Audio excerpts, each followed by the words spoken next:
Olá, meu irmão. Olá, minha irmã. Tudo bem com você? É com muita alegria que nós estamos dando início a mais um trimestre da nossa Escola Bíblica Dominical do Ministério Maná Pentecostal. E nesse trimestre nós estaremos tratando acerca da Epístola de Paulo aos Efésios. Faremos um estudo sistemático dos principais assuntos da Epístola de Paulo, da Carta de Paulo aos Efésios. Para tanto, nós utilizaremos a revista Lições Bíblicas da editora CPAD, cujo o nome da revista é A Igreja Eleita, redimida pelo sangue de Cristo e selada com o Espírito Santo da promessa. Quero lhe convidar para estarmos juntos fazendo estudo sobre a Epístola aos Efésios, ao mesmo tempo que eu lhe convido a você ler a Epístola, a carta, leia ela toda. São 6 capítulos, é possível que você consiga ler um capítulo por dia e em menos de uma semana você lê toda ela. Eu lhe recomendo a leitura da carta justamente porque nós estaremos estudando assuntos diretamente tratados da carta. Então, nada melhor do que você ir direto na fonte e ler. Nós vamos agora para a nossa lição número 1 da nossa revista Lições Bíblicas, cujo título é Carta aos Efésios, saudação aos destinatários. Essa lição tem um texto áureo, um texto principal, que diz o seguinte: a vós, graça e paz da parte de Deus, nosso Pai, e do Senhor Jesus Cristo. A lição também tem uma verdade prática. Vamos ler a verdade prática da nossa lição, que é um resumo de tudo que será estudado nela. A Epístola aos Efésios revela o propósito eterno de Deus para a Igreja de Cristo. Olha aí, propósito eterno de Deus para a Igreja de Cristo. Porque justamente um dos temas principais dessa carta fala do relacionamento de Cristo com a Igreja eleita, separada, redimida, lavada, a noiva de Cristo, o corpo de Cristo. Nós vamos tratar sobre isso ao longo desse trimestre. Temos aí na nossa lição 2 textos bíblicos da nossa leitura bíblica em classe. A primeira referência bíblica está em Efésios, capítulo 1, versículos 1 e 2. A segunda referência bíblica está em Atos, no capítulo 19, do versículo 1 até o 7. Se você tiver a oportunidade de ler estes 2 textos, eu lhe recomendo que você leia. Leia os 2 textos bíblicos para você ter um melhor entendimento da lição. O texto bíblico de Atos é o encontro em Éfeso do apóstolo Paulo com 12 homens, com 12 discípulos. E nesse encontro, esses discípulos recebem o batismo com o Espírito Santo. Então, Paulo tem uma relação muito próxima com a igreja de Éfeso, principalmente em decorrência da sua 3ª viagem missionária. Nós vamos comentar isso daqui a pouquinho. Então, a introdução da revista, não vou ler toda a introdução, mas faz referência à forma como esta carta ela é conhecida no meio teológico. Ela é chamada de a coroa dos escritos de Paulo e também a rainha das epístolas. Mas por quê?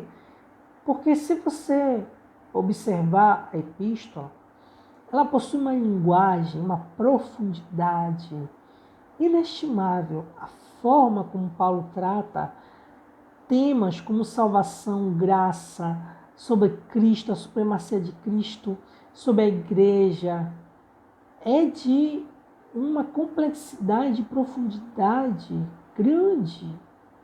Muitos teólogos consideram que esta carta ela é o ápice da teologia paulina, da teologia do apóstolo Paulo, porque ele consegue trazer temas de uma grande riqueza teológica. Ele menciona aí na introdução. Nós vamos agora ver o tópico 1 da revista. O tópico 1 está em algarismo romano e o título desse tópico 1 é Autoria e Data. Dentro do tópico 1 tem o ponto 1, numeral, ponto 1, que é autoria. É bem claro que a autoria ela é do apóstolo Paulo. Isso está consolidado no meio da igreja, tanto pelo estilo literário da carta, que é semelhante a outras cartas de Paulo, por exemplo, a carta aos Colossenses, a maneira como ela está estruturada, a saudação que o autor das lições bíblicas fala, que é a assinatura apostólica. Ele sempre começa, Paulo nas suas cartas, sempre começa do mesmo jeito. Paulo, apóstolo de Cristo, aos irmãos, aos santos. Então tem algumas cartas que a saudação é mais longa. Aqui na carta aos Efésios nem tanto. A saudação é curtinha. Nós acabamos de ler, inclusive, no textuário da lição. Mas nem por isso Paulo deixa de tratar com os Efésios de maneira carinhosa. É só você ler lá no capítulo 1 a forma como ele ora, ele faz uma oração e pede para Deus que os olhos deles sejam abertos para as riquezas de Cristo, da sua graça, da herança que eles possuem em Cristo.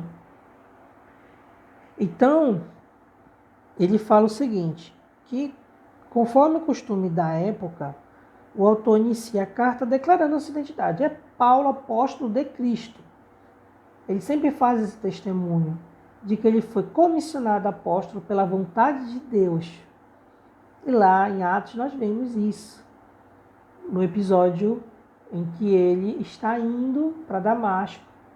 Se você for pegar lá em Atos capítulo 9, a conversão de Paulo e principalmente aquele discípulo Ananias, para quem Jesus se revela para impor as mãos, a fala que Deus diz para Ananias resume bem o que Paulo viria a se tornar. Quando Deus diz que importa que ele saiba o que é sofrer pelo meu nome. Ou seja, Paulo ele foi diretamente comissionado por Jesus Cristo. E praticamente todas as suas epístolas ele menciona isso. Como? Através da sua saudação inicial. Paulo, apóstolo de Cristo. De Jesus Cristo. Não é do homem, é de Jesus. Então, o livro de Atos menciona que Paulo ele tem dois nomes. O nome hebraico, que é Saulo, e o nome romano, que é Paulo. Mas por que ele tem dois nomes? É porque, irmãos, Paulo ele tem uma dupla cidadania. Ele é judeu. Inclusive, nos textos mencionados aqui no ponto 1, de Atos 13, 21 e Filipenses 3, 5, Paulo diz, inclusive, que ele pertence à tribo de Benjamim. Então, Paulo ele é judeu, de origem judaica. Mas ele também possui uma cidadania romana de nascimento. Devido a isso, ele também possui um nome romano, que é Paulo. E no ponto 2, quando fala da assinatura escriturística, o autor das lições bíblicas fala que Paulo, como ele se identifica com os gentios, ele utiliza seu nome romano, Paulo. O ponto 3 faz uma referência a uma das características da carta aos Efésios, que é justamente o fato dela ser chamada, estar inclusa no rol das chamadas cartas da prisão. Por quê? Porque esta carta foi escrita, e ele vai falar aqui na data, no ponto 4 aqui da data, ele diz que esta carta foi escrita quando Paulo esteve em prisão domiciliar em Roma. Esta prisão ela é mencionada no último capítulo do livro de Atos. É mencionada essa prisão. Foi durante esse período de prisão que Paulo escreve a carta aos Colossenses, a carta aos Filipenses, a carta aos Efésios e uma carta que quase ninguém conhece, mas que está na Bíblia, que é a carta a Filemon. Inclusive, é a única carta que Paulo direciona para uma pessoa, Filemon. As outras cartas é direcionada para a igreja, para a comunidade, do modo geral. Para a igreja. Filemon é a única carta de Paulo direcionada a uma única pessoa, em que Paulo ele faz uma defesa em torno de um escravo chamado Onésimo. Onésimo. Se não me falha a memória. Quero pedir perdão se caso eu tenha errado aí o nome do escravo. Então esse conjunto de cartas é chamada Cartas da Prisão, porque Paulo escreveu enquanto ele esteve preso em Roma, numa prisão domiciliar. Então, como eu já comentei sobre isso, eu vou pular aqui o ponto 4, data. A data provavelmente em que Paulo escreveu essa carta se encontra por volta do ano 60, 61, 62 depois de Cristo. Não é uma data precisa, é uma data aproximada. O destinatário da carta é para a igreja que se encontra em Éfeso, porém, devido à abrangência do que Paulo trata na carta, existem alguns teólogos que afirmam que essa carta ela não esteve restrita apenas à igreja de Éfeso, mas essa carta também passou por outras igrejas ali naquela região da Ásia Menor, onde atualmente é a Turquia. Então, essa carta provavelmente foi para outras igrejas que não apenas a igreja de Éfeso. E um detalhe importante, você não vê aqui nessa carta Paulo corrigindo a igreja semelhante com o que ele fez lá, por exemplo, com Corinto.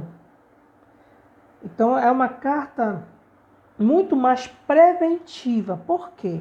Porque o objetivo de Paulo é tentar impedir a disseminação dos falsos profetas. Então, para evitar falsos ensinamentos, falsos profetas, ele traz um compêndio, um tratado de teologia, explicando aos Efésios conceitos básicos da salvação e do Evangelho, para que os Efésios tenham completo entendimento, que é justamente aquilo que Paulo fala lá em Efésios, capítulo 1, quando ele diz: eu oro para que vocês tenham entendimento. E no momento em que eles tivessem o pleno entendimento desses conceitos do que é o evangelho, do que é graça, eles evitariam os falsos profetas. Então, Éfeso, basicamente, eu estou falando agora da cidade, tá? Era uma cidade importante, uma cidade portuária, uma cidade de uma riqueza cultural abrangente. E lá, nessa cidade, que é justamente mencionada no tópico 2, algarismo romano, que é destinatários, ele fala assim: foi fundada por volta de 1050 a.C. e era um centro político, comercial e religioso da Ásia Menor, atual Turquia, tá bom? Eu vou pausar aqui o vídeo para você ver o mapa de onde se encontrava localizada a cidade de Éfeso.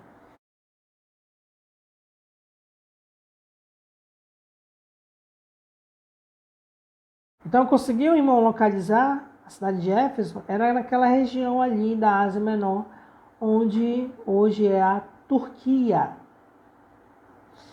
Então, era uma cidade litorânea, portuária, e uma das características da cidade de Éfeso era o fato de que lá tinha uma das 7 maravilhas do mundo antigo, que era o templo da deusa grega Ártemis. Então, Ártemis era o nome grego e Diana era o seu nome romano. Então, lá havia o grande templo da deusa Diana. Tinha, em média, 127 colunas de mármore, era toda de mármore. Era uma construção, uma edificação suntuosa. E eles se orgulhavam de ser portadores, guardiões do culto à deusa Diana. Tanto é que naquele episódio lá que Demétrio tenta fazer aquele levante contra o apóstolo Paulo, a multidão enraivecida grita: grande é a Diana dos Efésios, porque eles se orgulhavam de ter esse controle. Agora, detalhe, irmãos, esse culto à deusa Diana era marcado por muita promiscuidade, por muita imoralidade. Havia prostitutas cultuais, ou seja, prostitutas que estavam no templo para ter relações sexuais com aqueles que fossem prestar culto. Havia no templo sacerdotisas, sacerdotes cultuais, que estavam ali à disposição dos adoradores para prestar relações sexuais. Eles consideravam que a relação sexual era uma forma de prestar adoração à deusa Ártemis, a deusa da caça, e mãe gêmea do deus Apolo, que é justamente o que fala aqui no ponto 2 da revista, a religiosidade em Éfeso. E aí, no ponto 3, ele fala da igreja de Éfeso. E aí, nesse ponto, ele menciona a terceira viagem missionária de Paulo, onde Paulo ficou na cidade durante 3 anos, ensinando, pregando. Primeiro foi para as sinagogas, mas foi rejeitado pelos judeus, e aí ele foi para os gentios. O resultado desse tempo que Paulo esteve em Éfeso é registrado em Atos, naquele movimento em que os novos convertidos queimavam os livros das artes mágicas. No ponto 3 você vê aquele encontro de Paulo com os 12 homens de Éfeso, em que há o derramamento do Espírito pelo batismo, a evangelização dos judeus, mencionada já aqui no vídeo, e a questão de Paulo ter alugado um salão para poder pregar o evangelho na escola de Tirano. É importante que a gente tenha, irmãos, o panorama geral desta carta, para que a gente entenda o que nós vamos fazer daqui para frente. Por isso que é importante que você tenha esse panorama. Essa lição ela é basicamente informativa. O tópico 3, que é o que está em algarismo romano, fala sobre propósito e mensagem. Então, o propósito da epístola, basicamente, é falar do mistério da igreja, do relacionamento de Cristo com a igreja, que é muito mais do que um relacionamento meramente formal. Ele é um relacionamento orgânico. Como assim? É nessa carta que Paulo diz que Cristo é o cabeça da igreja. E a igreja ele é o corpo de Cristo. Então está aqui minha cabeça, olha, está aqui.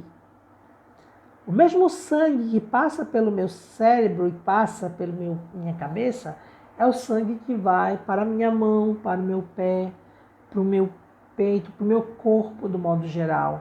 Então, a minha cabeça e o meu corpo compartilham os mesmos fluidos. Então, essa união entre cabeça e corpo é uma união que Paulo diz que é um mistério. É uma união orgânica entre Cristo e a igreja. Então, ele fala aqui que a epístola não aborda nenhum problema. Isso é interessante. Você não vê Paulo falando de nenhum problema em relação à igreja de Éfeso. Quer dizer que a igreja era perfeita? Não. Quer dizer que naquele momento a igreja não necessitava tanto de uma correção quanto, por exemplo, a igreja de Corinto. Paulo teve problema sério com aquela igreja. E a epístola aos Coríntios, ele teve que tratar de sérios problemas naquela igreja. Mas não foi assim com Efésios, com a igreja em Éfeso. Essa igreja, ele não tratou tanto de problema, mas ele tratou de temas mais práticos, da vida prática cristã. Tá? Então ele diz, aparentemente, no ponto 1 do tópico 3, aparentemente a epístola não aborda nenhum problema. Porém, nos capítulos iniciais, percebemos ênfases que sinaliza a solução de certas questões. Os irmãos tinham dúvidas. Os irmãos tinham questionamentos. E Paulo tentava responder esses questionamentos. Então ele fala aqui, novos convertidos que vinham do mundo helênico. Qual é esse mundo helênico? Era um mundo proveniente dos gregos, porque Éfeso era uma cidade grega. Então, quando a gente fala mundo helênico, é aquela cultura grega, é o mundo grego, tá? Então, novos convertidos que vinham desse mundo helênico, que praticavam religiões de mistérios e magia, eles eram de práticas ocultistas, mas que agora estavam na igreja, recém-convertidos, e aí tinha dúvida. Não por acaso o apóstolo mostra que Cristo está no controle do universo inteiro. Por quê? Porque Paulo tem a intenção de dizer que Cristo ele é supremo, ele é o Deus todo-poderoso, está acima de tudo e de todos. Isso para que ficasse bem claro na mente dos Efésios. Outra coisa que Paulo faz questão de mencionar é justamente o passado deles. E, como eu mencionei, como era uma cidade que possuía uma cultura, uma religião permeada pela idolatria, pela imoralidade, eles tinham uma vida dissoluta. Isso era bem claro. E Paulo precisava orientá-los acerca da nova vida que eles tinham que ter por estarem unidos com Cristo. A questão da união, da unidade, porque ainda havia muita rixa entre quem era cristão judeu e quem era cristão gentil. Então Paulo fala sobre a unidade da igreja, que é um dos temas que nós vamos tratar na nossa revista, nas próximas lições. Então, a mensagem, no ponto 2 aí do tópico 3 da sua revista, ele fala que a mensagem gira em torno de duas temáticas. Jesus a cabeça e a igreja o corpo. Então, Paulo fala de Cristo e fala da igreja. E fala da relação de Cristo com a igreja. E aí, dentro dessa relação de Cristo com a igreja, ele vai falar consumação do plano eterno de Deus, do propósito eterno de Deus, a ação do Espírito Santo, que ela é a garantia da nossa salvação, por isso que Paulo fala que é o penhor da nossa herança. A reconciliação dos povos, por intermédio da cruz, revelação do mistério da vontade de Deus por obra do Espírito, e o novo estilo de vida, baseado na unidade, na comunhão com o Espírito, na frutificação, na adoração e na intercessão do Espírito. Ok, irmãos? Que Deus te abençoe, que Deus coloque no teu coração desejo ardente de conhecer, de buscar, de aprender a palavra do Senhor. Sinta fome, tenha desejo pela palavra do Senhor, porque ela transforma a nossa vida. Fique na paz, Deus lhe abençoe, em nome de Jesus. E curta o nosso vídeo e clica no botão vermelho embaixo do vídeo, inscreva-se no nosso canal, em nome de Jesus, seja abençoado. Amém.